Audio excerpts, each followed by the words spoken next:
So over the past few years, I've managed to build a personal brand that's extremely well positioned and that's generated hundreds of thousands of dollars for me and the people around me. And I've managed to scale countless personal brands, over 50 personal brands of the clients that I've worked with over the last year. And the one thing that I've come to realize is that it's never about like what AI tool you're using, what like scripting framework you're using, what format you're copying from someone else, what audio you use. It's not about that.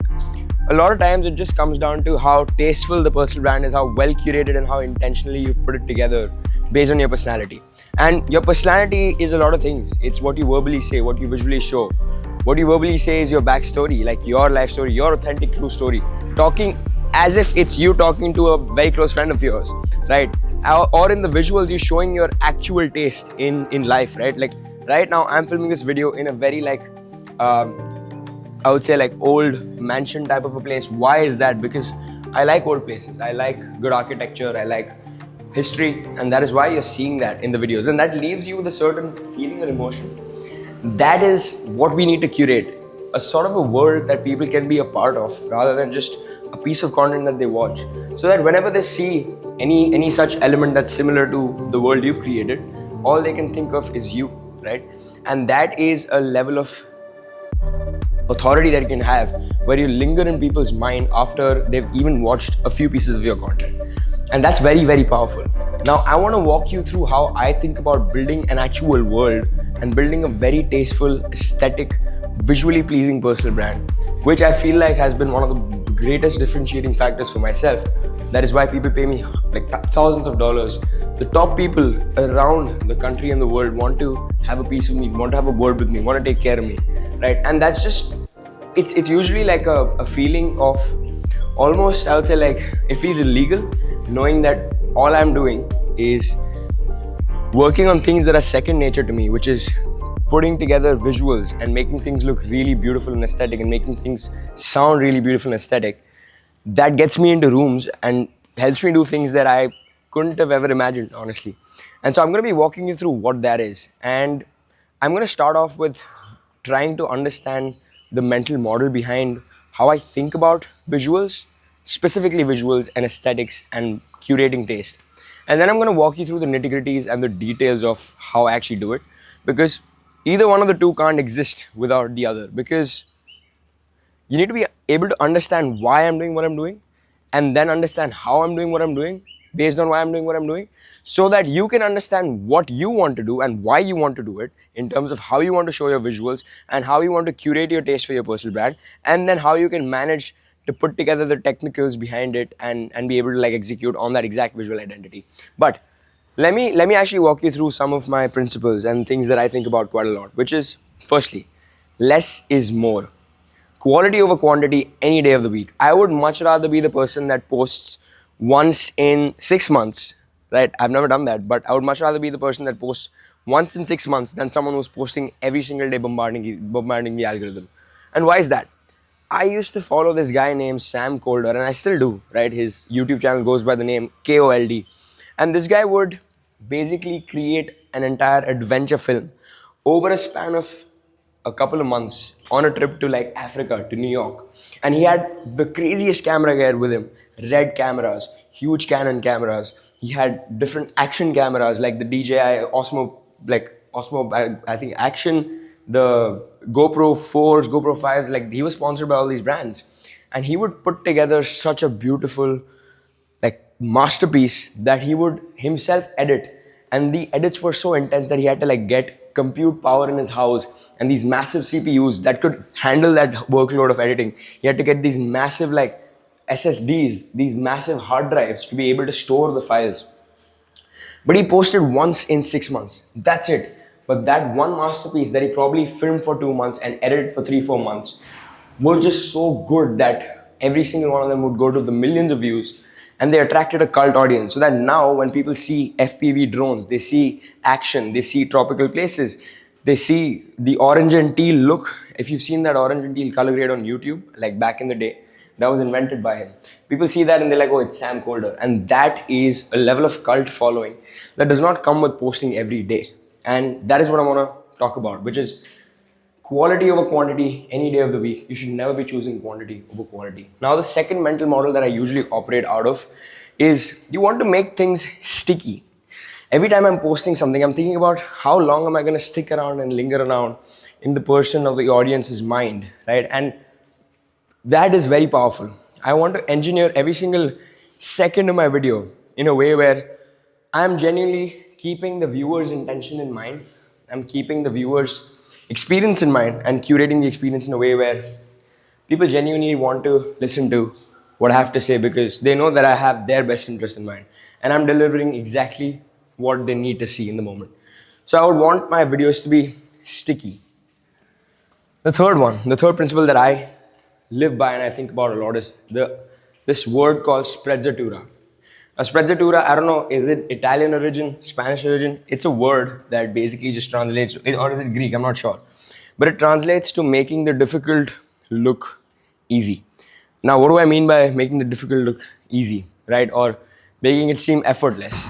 When you can give off an image that everything just comes easy to you, like wins are easy to come by for you. It's just that you just make it look effortless, the entire process. Like if I was to work 12 hours on a desk to make a 30-second edit, I don't edit my videos by the way, but if I was to do that, I would make the 30-second edit just look as if I'm born with the talent to like whip up a 30-second edit that is just so captivating, that goes to like 6 figures in views, I guess, and just wows people. So that is what I think about, right? If I can make things look effortless, that's so cool. Like if Meteoric grew at the pace it grew, it is just effortless. And that is the feeling I want to have my audience think about every time I'm posting. How am I able to like manage to be so proficient in every domain of life? It's just easy. It's just the way I operate. That's how I want them to think about. So sprezzatura. You need to be able to make the effort disappear from the equation. It should always look effortless. It should always look like it just comes easy to you. Then, what I think about is vulnerability must be selective and reflective / hopeful. You want to always close the loop. What do I mean by closing the loop? Closing the loop is pretty simple. Anytime you open a vulnerability loop, you are putting yourself in a position of danger. People will judge you on whatever it is vulnerable that you've just mentioned in the video. And if you're unable to actually close that vulnerability loop, so that like you need to be able to have like solved it at some point. If I'm saying I'm facing a certain problem or an issue, I at least need to, a month down the line, be like, this was a situation, I was vulnerable about it, it was documented, but now we're over it and we're doing 10 times better and we're killing it. And this is exactly how I did it, and here's the documentation and proof of how I did it. That will build a cult-like following because everyone has vulnerable situations. They're putting themselves in your story and that they're trying to relate. They're trying to like draw threads from your story that relate to their own story. And if you can close that loop, number one, you build a lot of authority, you build a lot of trust, you build a lot of relevance, you build a lot of relatability. That is very powerful. But if done the right way, if the loop is closed, just ranting and being vulnerable for no reason online never actually works. Now, what I also wanted to talk about is you want to show like your life is always in motion. If in every single image that I curate on my Instagram, I'm always doing something. I'm either walking on a frame, I'm never posing for the camera. I'm just walking, I'm doing a task, I'm on my desk, I'm on my whiteboard, I'm with people, I'm traveling, I'm meditating, whatever it is. Life should always feel like it's in motion, because when life is in motion, at least on your Instagram, on your page, on your personal brand, what it signals to people is that this guy is going places. He's on the quest. He's on the conquest. He's conquering, and it's just being all filmed, documented in person, in the moment. Another thing that I want to like talk about is a third person perspective. Like if you're able to get someone to record you and follow you along, right? Even if someone's not recording and following you along, you can replicate that effect by using something like a tripod and then self-timing, right? And then if I self-time myself, if I place my phone here and I'm just out here, I'm just sipping coffee, right? I'm just coming here, I'm sipping coffee and the tripod is right there and the phone's right there on the tripod. It seems like someone filmed me have coffee. That gives the documentary effect. So life in motion and then documentary effect, because your worth is dictated by your perception on your personal brand at least. And we want to give off the image that I live a life so cool that people feel the need to document it then and there.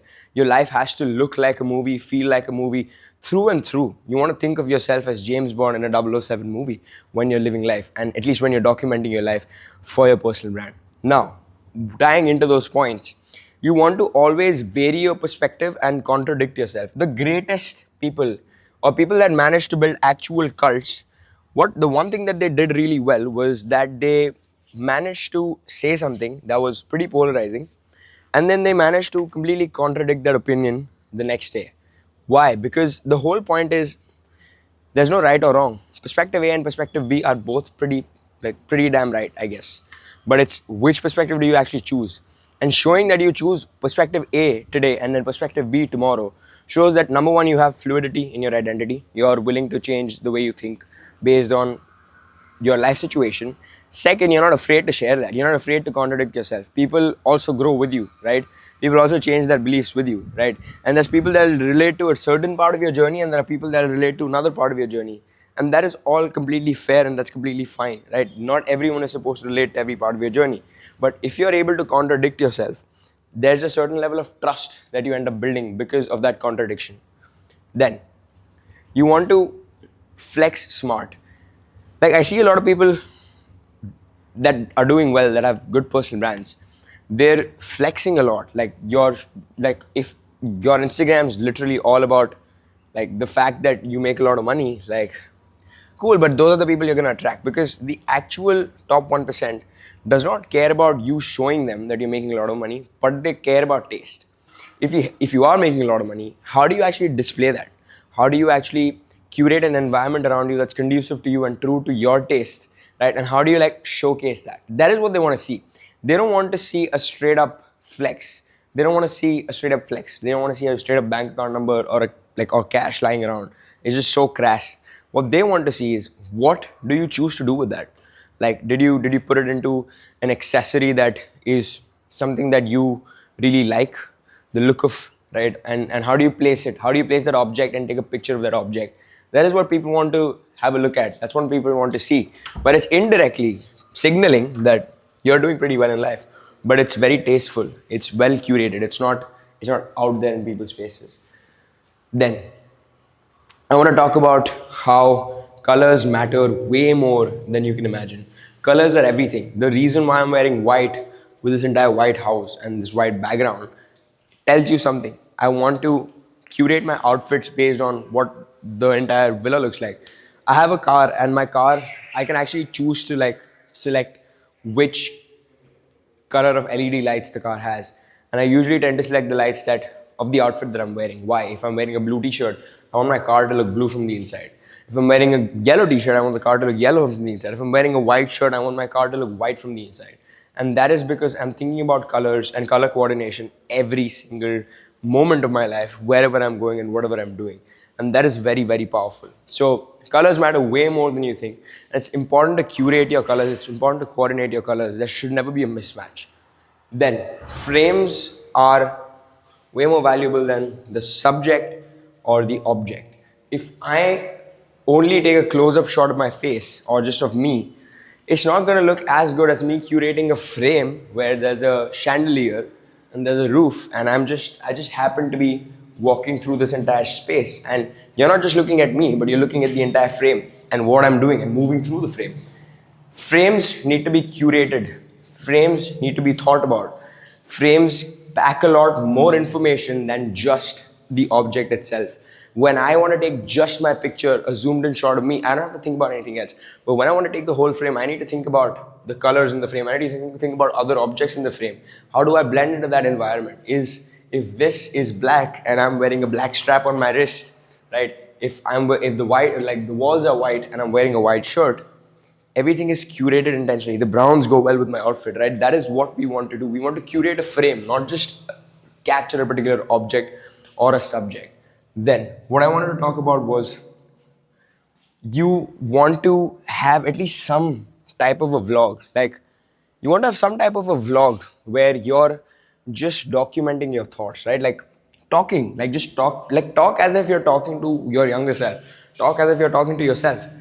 There's certain pieces of content that we curate to specifically talk to a certain person, and that makes you a lot of the money that you make, because that is the power of niching down and speaking to your ideal customer profile. But there's also a lot of value in just reflecting and sharing your journey and sharing your thoughts and just talking about them.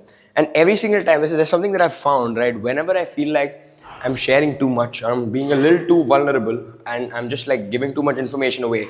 And I've had like my parents tell me a lot of times as well, like, you're just sharing too much information for no reason. And I hear that, I've always heard that, I've always told them that it's like, this is what I like to do, right? And every time I've shared a bit too much information, I've got an overwhelming response from my audience. I've found new audiences, right? Whenever you're a little too vulnerable, where you're like, should I even share this part of myself or not? That question is usually a question that comes from a place of scarcity. You want to just go ahead and share it, like genuinely share it. If it backfires, you can always delete it. But like, you want to share a bit more than you think you should. And that is how you build vulnerability in your content. You build a lot of relatability in your content. You also build a genuine connection with the viewer, right?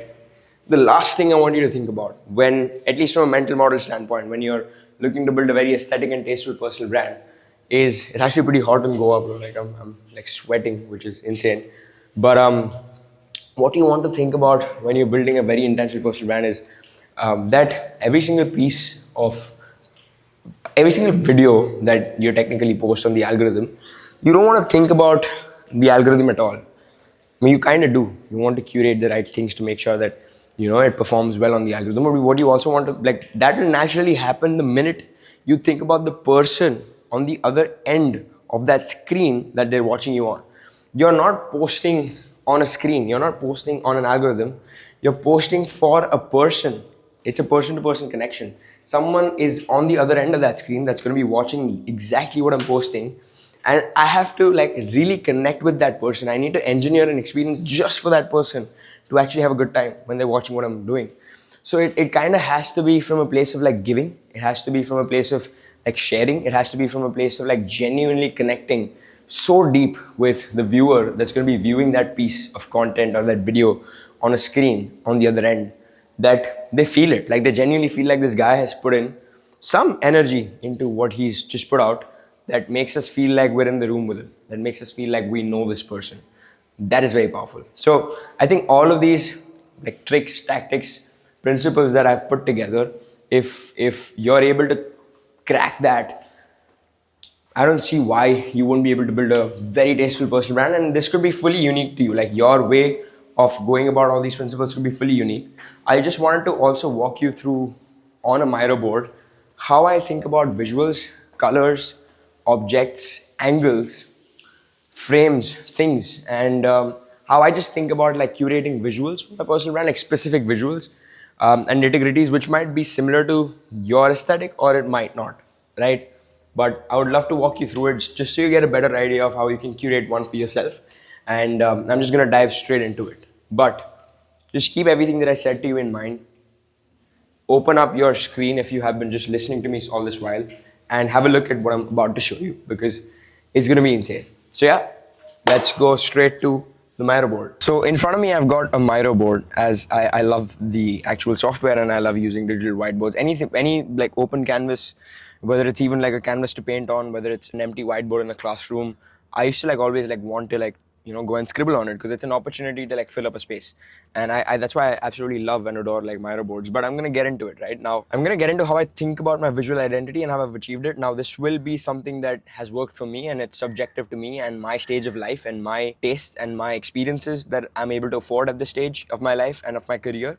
But it's very tailored to that. I built this visual identity before I actually even had the life that I'm showcasing right now and I'm living right now, because I knew that it was going to be possible in the next few months. And I feel like building that visual identity and that mood board beforehand makes you almost like unquestionable. Like, you're going to get there because you've seen it, you visualized it in such detail, and that's very powerful. Like, that's why I believe like mood boards are very powerful, but not the manifestation mood boards, like affirmation mood boards. I'm just saying like actual mood boards where you are plotting out exactly how you want to be in the next few months and how you want to live and how you want to curate your environment.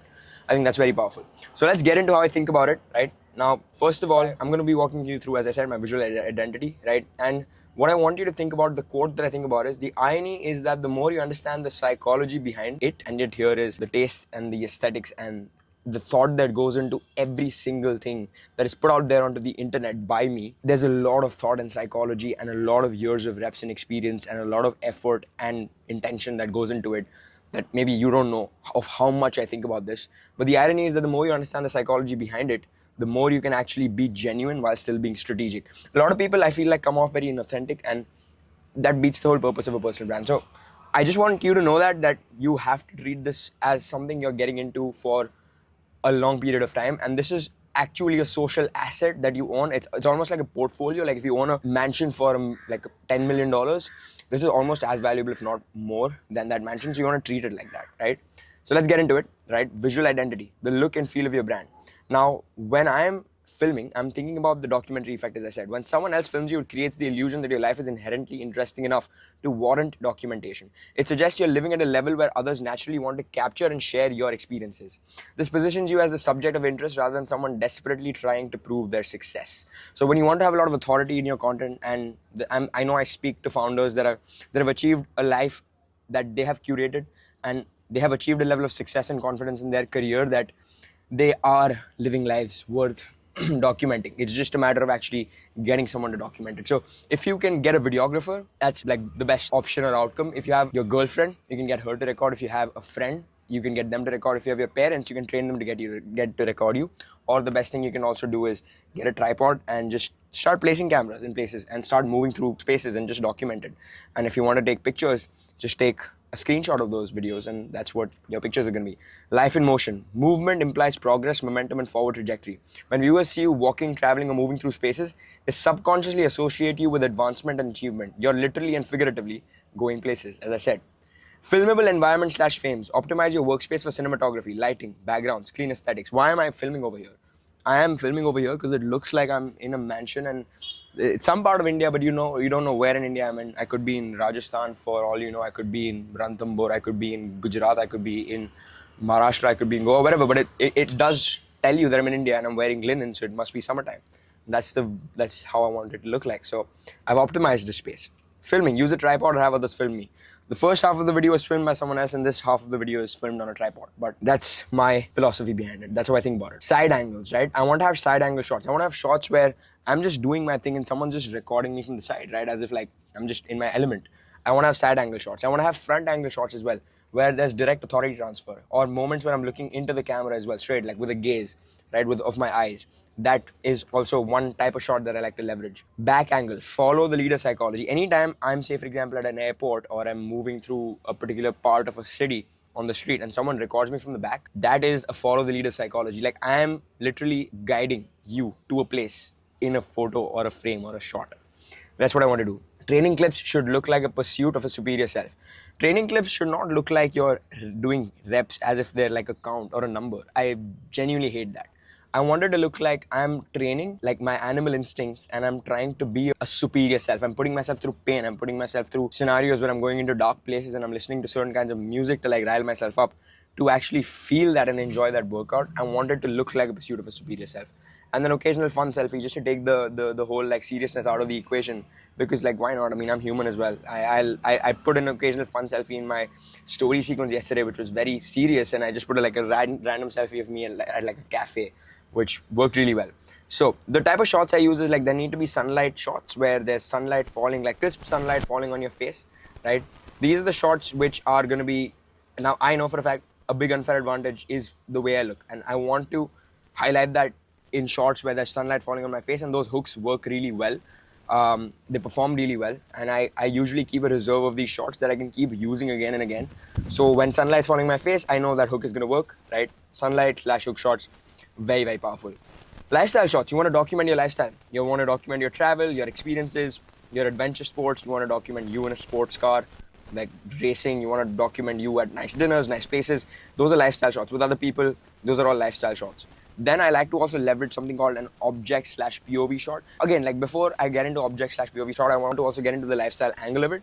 Now, lifestyle shots are great, right? But you want to like kind of show them as if you're the person experiencing the trip. Like, you're the person enjoying the entire experience you've curated when you're on a trip, right? And it needs to involve you doing things. You need to like literally be out there like jumping off a cliff and enjoying it, right? Because it needs to have that motion to it. Then object / POV shots. There's shots of a bird, shots of a workspace, shots of a cigar lounge, shots of a Tom Ford store, for example. Because I like my point of view, I like my perspective, and I'm just taking a shot of that, just to like capture that perspective that I had in that moment, that like the view that I saw.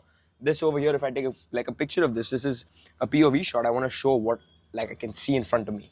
That's a POV shot. Then there's fitness shots, right? These are the fitness shots I have. There's here like me flexing in sunlight. There's me like with a barbell. There's here me like after a sauna session. There's a shot of me like holding the camera at a 0.5x while I'm running. There's me like on like boxing, right? There's me like doing lateral raises. That's me like just shirtless in the gym, chilling around.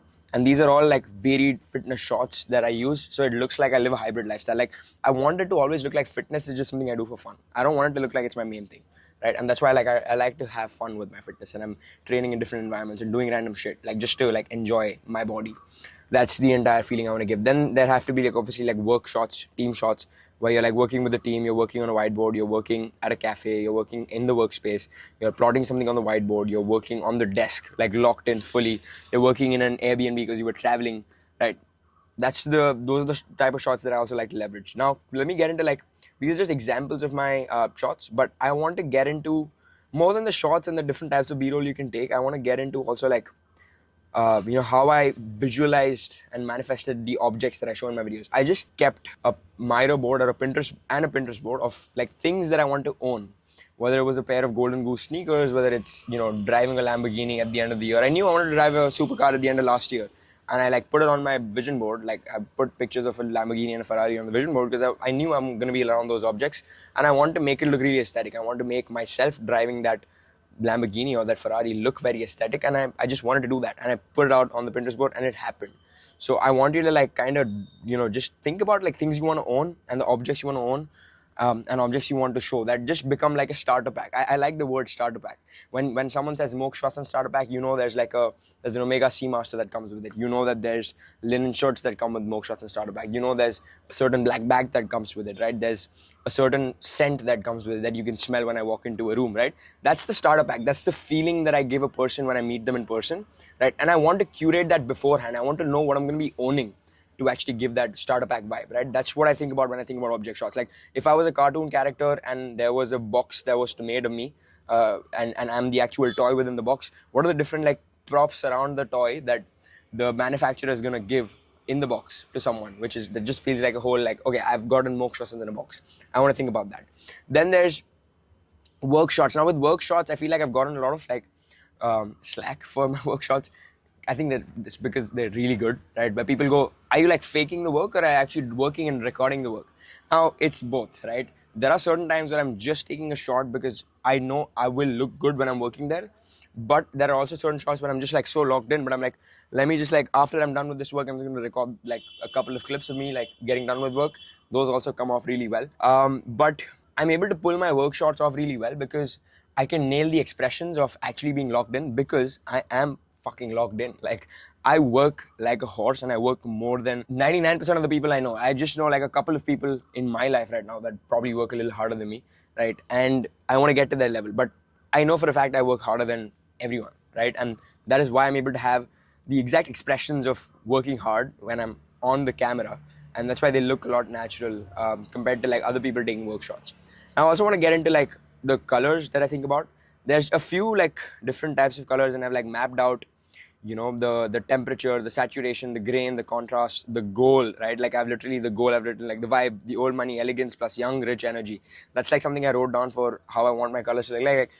I do have like, a really nice like old building that I'm filming in, a very like, I don't know, European balcony that I'm filming in with like a linen shirt that gives off an old money aesthetic vibe, but I'm also talking in a certain language of a young guy. I have like a MacBook in my hand. You can tell that like it's a blend of both. I want to give like an old money plus new money vibe because that's the energy I possess. Like the experiences I want to have are more dated, more historic, but the mindset that I have is very like modern and young. And everything should look naturally expensive, not like edited, right? Like when I move around, I move into a room, I want people to think, oh, he's an expensive guy, right? And that is something that's not a bad like thought to have in your mind. When you are like getting ready during the day, when I'm getting ready in the morning, I want to have like slick back hair. I want to have like a certain level of shine in my hair. I want to have a certain scent that I have. I want to wear my watch everywhere I go. I want to have a wallet that's like pretty understated. Like if I were to like pull out this wallet in front of you, it's like a black wallet, but if you turn it around, that you can like tell that it's from a brand that's pretty well known and that's very like niche. Not niche, pretty mainstream honestly, but it's a choice a lot of people won't make, right? And that just gives off a very like expensive energy, which I like, right? And then I also written down like, you know, I want creamy highlights, I want detailed shadows, I want natural skin warmth. You'll see a lot of yellows on my face. I want to enhance materials like wood, stone, fabric. All of this will look really like, it'll pop in the video that you're watching right now. Don't do orange or teal color wheels, obvious filters, don't over sharpen, don't do artificial saturation. Quality check is, if they notice the grading, we have failed as a creative team. If they think this person naturally looks this good, then we have succeeded. Like if people just think like, okay, that is, I think Moksha Vasan like films his videos at a certain camera that makes it look a certain way, then we won, right? But if it looks like, oh, he filmed it on a one type of camera that we know, maybe he filmed it on an iPhone and he edited it a certain way to make it look a certain way, then we failed. Then the grade is visible, and the minute the grade is visible, the whole point of the color grade goes away. The whole point of the grade is to just like slightly enhance the image. That's it. And just like do it in a way where it seems like it's fully natural, because it just looks so real. And then palette, I've given like a few colors. Anyways, I'm gonna go into like deep charcoal blacks with warm undertones.